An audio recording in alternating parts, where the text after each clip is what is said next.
for today's recipe ay beef with pineapple juice mga ka-recipe.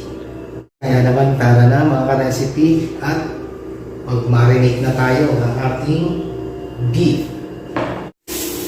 So yan mga ka-recipe, sa pag-marinate, unahin natin yung ating toyo.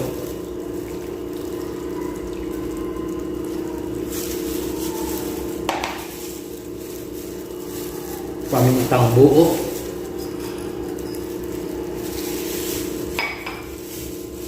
At syempre yung ating laurel, bay leaves.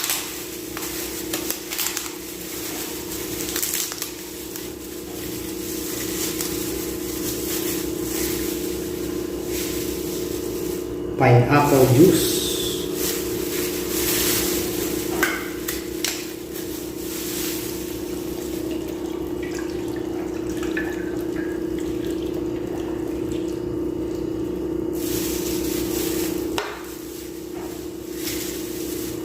Dalawang pineapple juice mga ka-recipe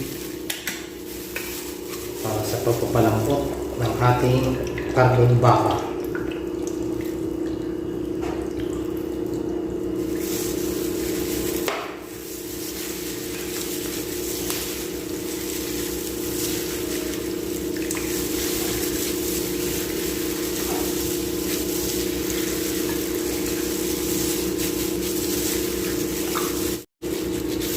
I-set aside lang natin yung ating minarinate na karning baka para lumasa.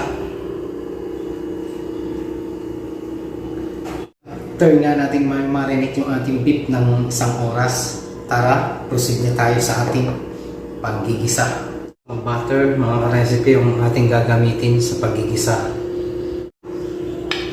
Yan natin yung butter.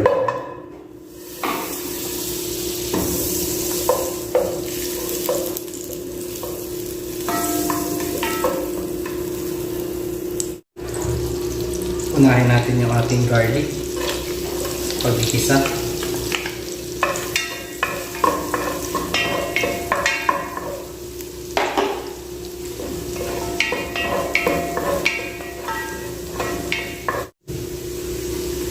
At isunod natin yung ating onion, sibuyas.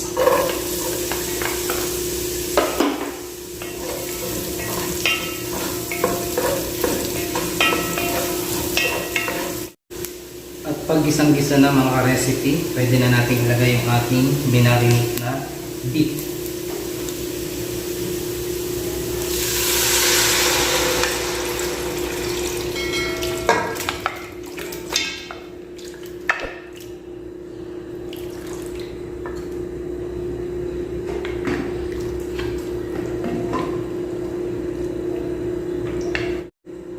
Dahil sa maliliit lang mga recipe yung gayat ng atin ng beef, so kaya natin palambutin yan ng 40 minutes ang ating beef.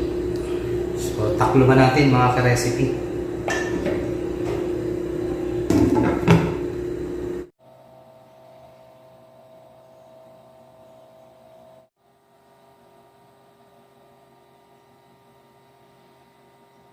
So ayan mga ka-recipe, tingnan natin yung ating beef kung napalambot natin ng 40 minutes.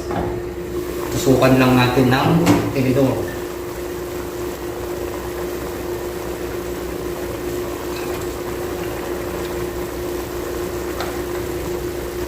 So ayan mga ka-recipe.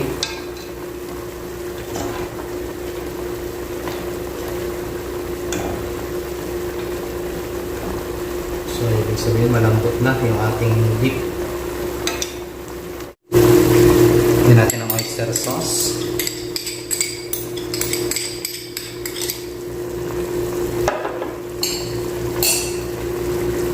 Tomato paste.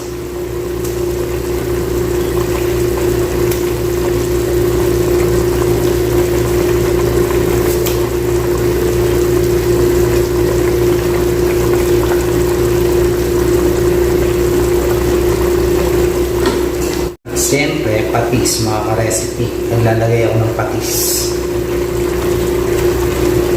Kunti lang mga ka-recipe.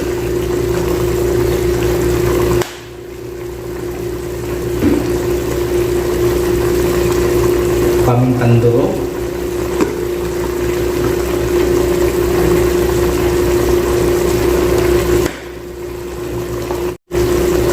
bell pepper,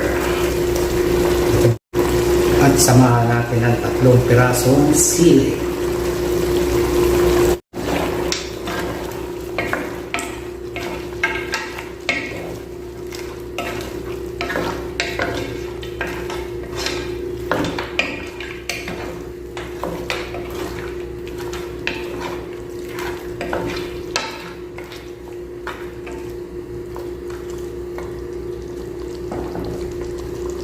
So ngayon, takloban natin mga recipe at lutuin pa natin siya ng 4 minutes at ready na yan. Pwede na natin siyang i-serve.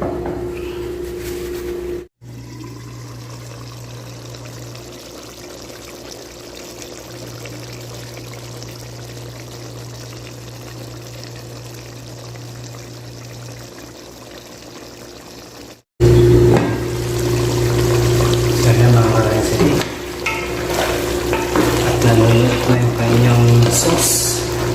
So, pwede na natin siyang i-serve. So, makikita niyo mga recipe. Kapit na yung kanyang sauce sa ating karning baka. So, pwede na natin at i-serve mga recipe. So, patay na natin.